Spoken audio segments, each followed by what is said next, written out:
जय माता दी। Today we are going to talk about डाडाइज्म।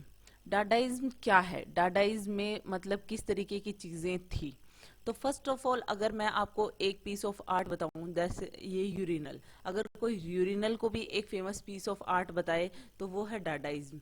That means कि डाडाइज्म ऐसी चीज लेकर आया था, एक ऐसा मोमेंट था जो कि ये सारी चीजें हो रही थी कि दैट मीन्स एक नाइट क्लब में ये कैबरेट वोल्टेयर जो कि जूरिक में एक नाइट क्लब होता है, तो ये जो है वो आर्ट मूवमेंट है जो कि उन्होंने चलाया था।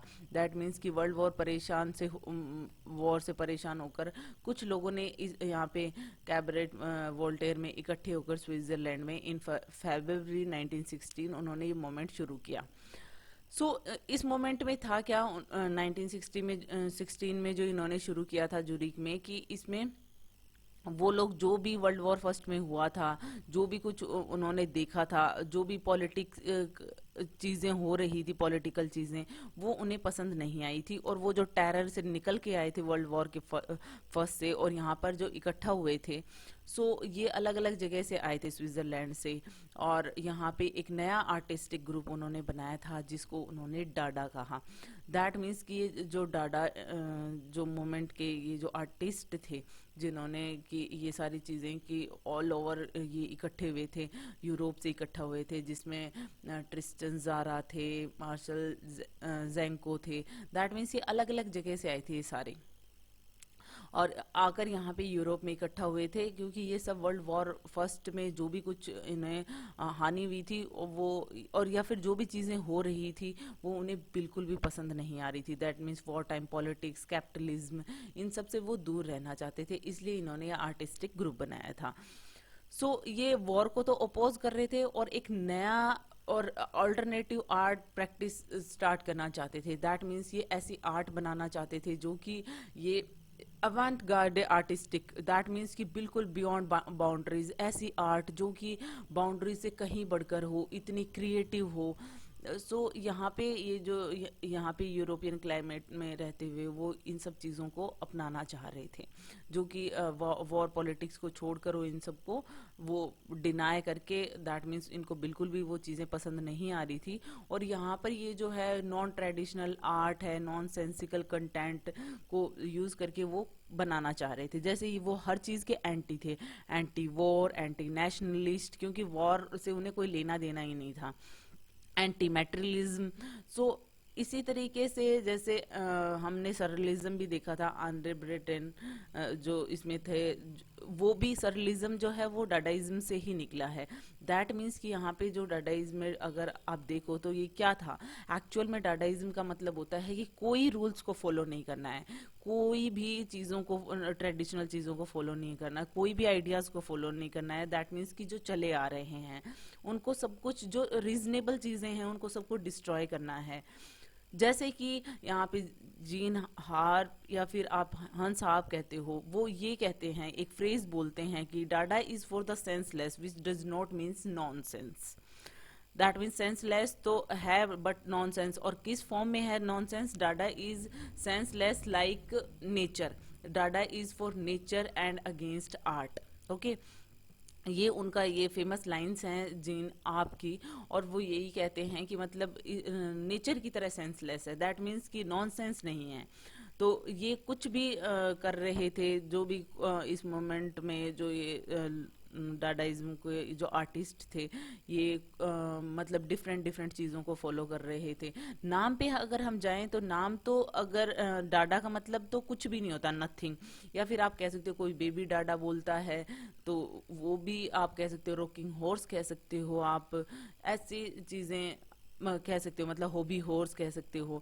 लेकिन डाडा में चीजें जो क्या हो रही थी, मतलब आप नथिंग भी कह सकते हो और एवरीथिंग भी कह सकते हो, क्योंकि ऐसी ऐसी चीजों को कट करके और उनको बैग में अगर आप शेक करोगे और उसके बाद में वापस पेस्ट करोगे तो वो किस फॉर्म में लगेंगे, आगे पीछे आड़ी तिरछी, जो भी, जिसका कोई मीनिंग नहीं निकलता, ऐसी चीजें करते थे डाडाइज्म में। सो यहाँ पे जो वोल्टेयर जहाँ पे वो इकट्ठे हुए थे वहाँ पे वो ये सारी चीज़ें जो थे वहाँ पे परफॉर्मेंस होती थी, पोइट्रीज पढ़ी जाती थी, एग्जीबिशंस होते थे, वो सारे ही इसी तरीके के थे, मतलब सारी चीज़ें अवांट गार्डे टाइप की चीज़ें होती थी, मतलब बहुत ही स्ट्रेंज, बियॉन्ड द बाउंड्रीज, कि कुछ भी पोइट्री पढ़ रहे हैं तो पोम भी ऐसी बनाई गई है जैसे कि मतलब इधर से उधर जोड़ जोड़ के, मतलब कोई भी मैगजीन काटी उसको उसको मतलब अलग अलग पीसेस में काट कर फिर उसको शेक करके एक बैग में फिर निकाल कर और फिर उसे जोड़ दिया जाए तो वो कैसी आर्ट बनेगी, उसी तरीके से वो आर्ट बनाते थे, उसी तरीके से पॉम्स बनाते थे। तो इस तरीके की चीज़ें वो वहाँ पर आते थे उस नाइट क्लब में और ये पॉम वगैरह रिसाइट करते थे। सो इस तरीके से मतलब डाडाइज्म जो ग्रुप था वो ये सब कुछ कैबरेट वोल्टेयर में करता था। सो यहाँ पर अगर जैसे कि रीडिंग्स की बात करूँ, पोम्स की बात करूँ, तो इस तरीके की पोम्स अगर आप सोचोगे, कॉस्ट्यूम्स आप उनके देखोगे तो वो सब कुछ बहुत डिफरेंट, बहुत स्ट्रेंज होता था। सो जैसे ट्रिस्टन ज़ारा है, वो भी उनके एक इम्पॉर्टेंट मेंबर थे और वो भी ये कहते थे कि मतलब किस तरीके से डाडा पॉम्स को बनाना चाहिए, तो वो भी यही कहते थे ट्रिस्टन ज़ारा की न्यूज़पेपर को काटो, लाइंस, न्यूज़पेपर के लाइंस को काटो और उनको एक बैग में डालो, उनको शेक करो, उसके बाद में उन कटआउट्स को वापस निकालो, फिर वन बाय वन जोड़ो और फिर आपकी पॉम्स तैयार है। दैट मीन्स कि इस तरीके की चीज़ें वो कहते थे। सो आप सोचो कि इस तरीके से कौन सी चीज़ें बनेंगी और किस तरीके की होंगी। सो इस तरीके से वो पॉम्स बनाते थे, कॉस्ट्यूम्स बनाते थे। सो बहुत सारी पॉम्स भी लिखी गई। ह्यूगो बॉल नाम आपने सुना होगा, एक डाडाइस्ट आर्टिस्ट हैं ये। उन्होंने भी बहुत सारे नॉन सेंसिकल वर्ड्स को इस तरीके से जोड़ के और एकदम मीनिंगलेस साउंड बनाई, सॉरी, पॉम बनाई थी। सो और उन्होंने उसे रिसाइट भी किया था। तो आपको बहुत सारी इनकी इस तरीके की पिक्चर मिल जाएगी अगर आप नेट पे सर्च करोगे तो, कि पोइट्री टाइप की या फिर कॉस्ट्यूम्स ऐसे अजीबो गरीब हैं और इस तरीके से सारी चीज़ें आपको देखने को मिल सकती हैं। इस तरीके से आइजिम्ब्रा के आप लिरिक्स भी देख सकते हो और इस तरीके के लिरिक होंगे जैसे कि आपको समझ में ही नहीं आएंगे, जो कि ह्यूगो बॉल ने बनाए थे, कि मतलब इस तरीके से कि मतलब जैसे कोई वर्ड कहीं है, कोई वर्ड का मतलब कोई मीनिंग ही नहीं निकल रहा है, आपस में लेटर्स को जोड़ के ऐसे अजीबो गरीब तरीके से और कुछ भी उसको लिरिक्स दे दिया है, फिर लिरिक्स बना दिए हैं उनको, इस तरीके की चीज़ें करते थे। सो यहाँ पे जो है अगर आप देखो कि इसमें क्या क्या चीज़ें होती थी, तो जैसा कि मैंने बताया है, अगर आप कैरेक्टरिस्टिक्स देखो तो ये रेडीमेड चीज़ों को भी यूज़ करते थे, ऑब्जेक्ट्स एंड रेडीमेड्स को, जैसे कोलाज वगैरह बनाते थे या फिर रेडीमेड चीज़ों का यूज़ करते हुए, जैसे मैंने यहाँ पे यूरिनल दिखाया था तो उसको भी एक आर्ट ऑफ पीस बना दिया, क्योंकि वो फाउंटेन बना दिया उसको। सो इस तरीके से कॉलाज से चीज़ें बनाते थे, कटआउट से चीज़ें बनाते थे। तो इसी तरीके से जो जीन आप हैं वो भी यही कहते हैं कि आप कोई भी पेपर कट करो, कोई भी ड्राइंग कट करो और उसको फिर आप फ्रीली मतलब कहीं पे भी छोड़ दो या फिर उछाल दो, फिर वो जो जहाँ पे गिरेगी उसी वहीं पे उसे ग्लू कर दो, तो वो भी एक पीस ऑफ आर्ट बन जाएगा। इस तरीके की चीज़ें वो मतलब एंटी एवरीथिंग थे, एंटी नेशनलिस्ट थे, एंटी मटेरियलिस्टिक थे और एक्सपेरिमेंट्स करते थे और इस तरीके की नॉनसेंस चीज़ें बनाते थे।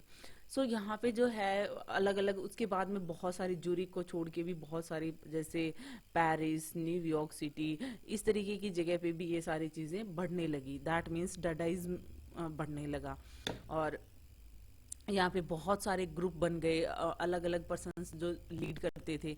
दैट मीन्स अगर आप आर्टिस्ट्स की बात करोगे तो इस तरीके से बहुत सारे आर्टिस्ट सामने आए, जैसे ट्रिस्टन ज़ारा है और बहुत सारी ब्रांचेस बन गई, जैसे मार्शल डुचैम्प है, मैन रे है और हन्ना हॉच है, ह्यूगो बॉल है, हंस आप, और जिसे आप जीन आप बोलते हो।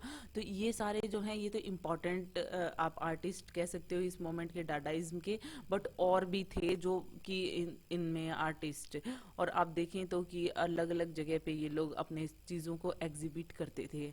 इनफैक्ट आज भी आपको बहुत सारी चीज़ों में डाडाइज्म देखने को मिल सकता है कि जो स्ट्रेंज हो या किसी ने एकदम से इनोवेशन किया हो किसी चीज़ का, तो इस तरीके से ये लोग करते थे, मतलब इस क्रिएट करते थे चीज़ों को, ये आर्टिस्ट जो थे।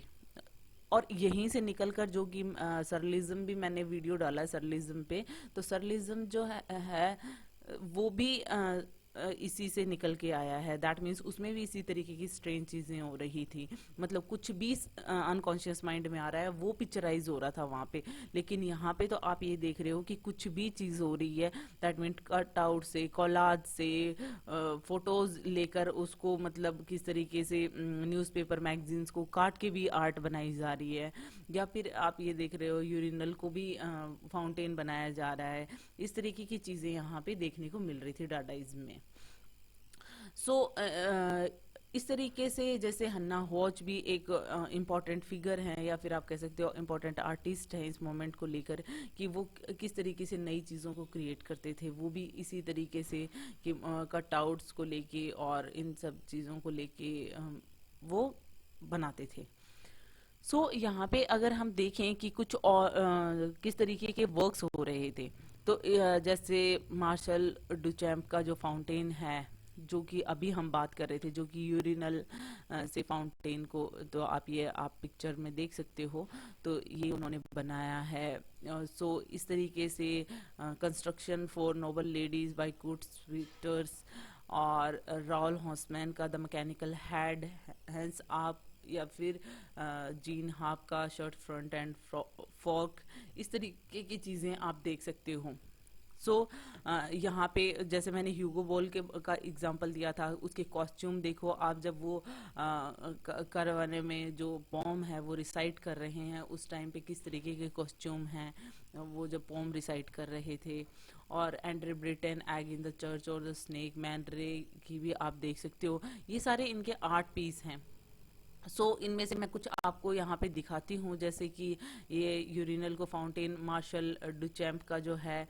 और यहाँ पे अगर आप देखो कि नेक्स्ट वन, तो यहाँ पे कंस्ट्रक्शन ऑफ नोबल लेडीज है।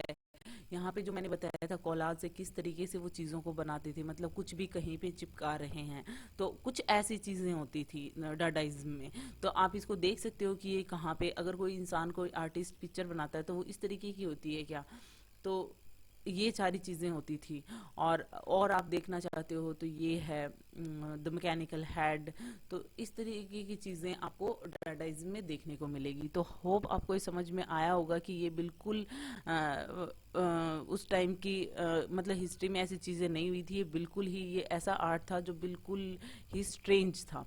So hope you like it. If you like it, please hit the thumbs up button. Please subscribe the channel. Put your views and suggestion in comment section. So thank you.